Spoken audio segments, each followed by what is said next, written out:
জনগণের ক্ষমতা নিশ্চিত করতে চাইলে সুষ্ঠু ভোটের জন্য সবাইকে এক হতে হবে বলে মন্তব্য করেছেন বিএনপির ভারপ্রাপ্ত চেয়ারম্যান তারেক রহমান।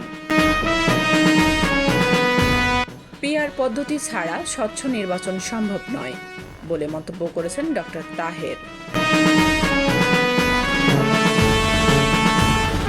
রবীন্দ্র বিশ্ববিদ্যালয়ের জন্য 10 প্রকল্প অনুমোদন, অনশন ভেঙে উল্লাসের শিক্ষার্থীরা।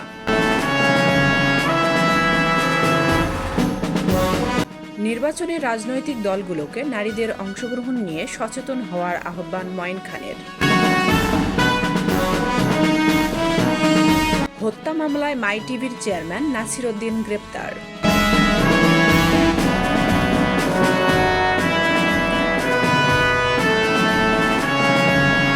মহাখালীতে পেট্রোল পাম্পে লাগা আগুন নিয়ন্ত্রণে।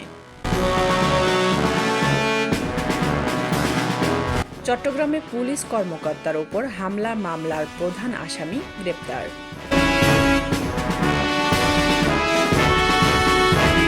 ঝিনাইদহে ভ্যানের ভাড়া চাওয়াকে কেন্দ্র করে দুই পক্ষের সংঘর্ষ, আহত 10।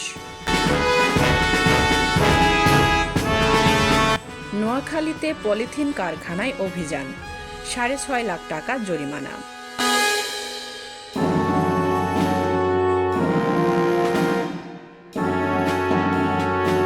গাইবান্ধায় ব্যবসায়ীর গলাকাটা মরদেহ উদ্ধার।